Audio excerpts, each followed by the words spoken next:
Họ ninh benar họ sungguh. Họ ni benar ada sebar lah. Dia ada sebar bahasa Sia. Saya nak sapa di segi bahasa Melayu lah.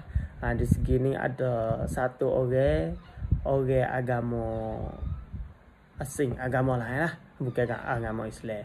Orang Mak Saleh. Tu. Dia mai duduk naik Sia. Dia tu orang ada belakang lah. Dia tu orang panggil ada cukup belakang, duit banyak, nak gopo boleh tu, nak go ni boleh ni, nak kata dia tu mewah boleh belakang. Tetapi dia rasa apa, dia tak ada seni lagi. Dia tak ada seni. Dia tak ada seni lagi. Lepas tu dia umur 90, umur 80. Umur dia 80 tu harta benar ikut gopo tu mewah. Mewah. Tetapi dia rasa tak ada seni lagi. Kalau rasa kita tengok, senang, sedap, duit banyak deh. Duit banyak tu, duit nak tu boleh tu, nak ni boleh ni, nak beli go tu boleh tu, nak makan go ni boleh makan go ni, nak ya tu mudah, duit banyak ni. Orang kaya ya ada. Tetapi dia ke saat ni tak ada seni.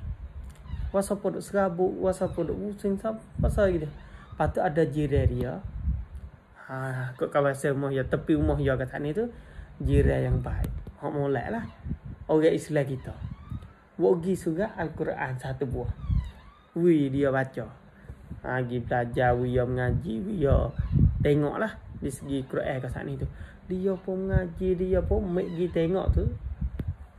Tengok makna, tengok apa lah di segi dia kat sana tu. Ya orang kaya dah. Orang duduk saja, orang tak ada buat apa dah.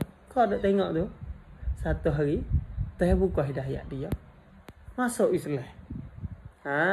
Tu masuk Islam dengan orang tepi rumah jiran dia ke sana buat pergi Quran video ke sana tu. Saya pun rekah lah di segi ni, saya dengar asosiasi ke sana tu, saya rekah mai sapa kepada berita. Lepas tu ke sana tu masuk Islam. Masuk Islam ke sana tu. Wasa seni dia. Wasa seni dia ke sana tu. Duit banyak dah tapi tak ada seni. Kalau rasa tak ada Islam kat sana tu. Tu Tuhan nak buka hidayah dia ni. Dia seni. Seni buat ada Islam ni seni dia. Rasa seni tak ada apa, tak ada kena bimbang, tak ada kena apa. Di segi dia kat sana ada using, ada obat, ada rasa apa tak sedap dak kat sana tu. Seni dia. Apabila seni dia masuk Islam, seni duk sampai 3 tahun. 3 tahun 80 3 mak tu lah duk rasa apa nah. Kalau mengikut hak dalam hak saya duk dengar tu, dia kata 3 tahun yang masuk Islam duk dalam 3 tahun dia meninggal dunia. Dia meninggal dunia ke saat ni tu jiran hak pergi surat Quran dia ke saat ni tu. Hak orang panggil jiran yang hak baik ke saat ni tu lah. Pergi surat Quran dia kata alhamdulillah dia meninggal dunia dalam agama Islam. Tu ayat tu orang kita kalau rasa ada duit banyak tahu mana ni, walaupun senang tahu mana, kalau rasa tak ada Islam ni tak sudah juga, tak senang juga.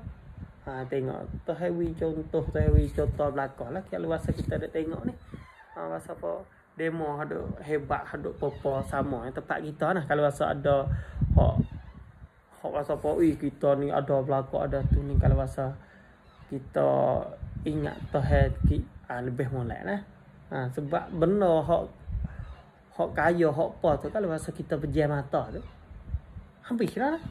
Tak ada apa, persu saja, kebuk saja, tak ada apa kalau. Sebab itulah kita kalau rasa kita khabar, alhamdulillah. Masa sekarang saya sendiri sama juga rasa penuh ada khabar nak leda semua lah. Tak saya wiralik dengan dunia. Nak kata dunia ni kita pejam mata, habis dah dunia start sangat. Tambahlah kita tahu kata kita nak pejam bila. Hak ni hak takut ni. Kalau rasa ada khabar tu tak apa. Saya pun minta lah saya diri nak khabar semua. Nak leda, nak duduk gini semua. Tak saya bergalai. InsyaAllah lah sama dengan apa kita pun. Pasal nak jadi lagu tu semua lah. InsyaAllah ni nak kata ni bagi ni hak sungguh lah di segi hak ia tu baik bahasa Thai, saya pun rekah tu baik bahasa kapang-kapang kita. Untuk nak kita tu Mek buat tahu, mek buat peheh di segi ni. InsyaAllah kalau rasa ada silap kok mana, salah kok mana tu, saya pun maaf lah di segi ni. Kalau rasa benda tu betul molek ke saat ni tu, boleh buat mikir, boleh buat apa, alhamdulillah. Di segi kita. Sekadar tu saja. Wallahualam. Assalamualaikum warahmatullahi wabarakatuh.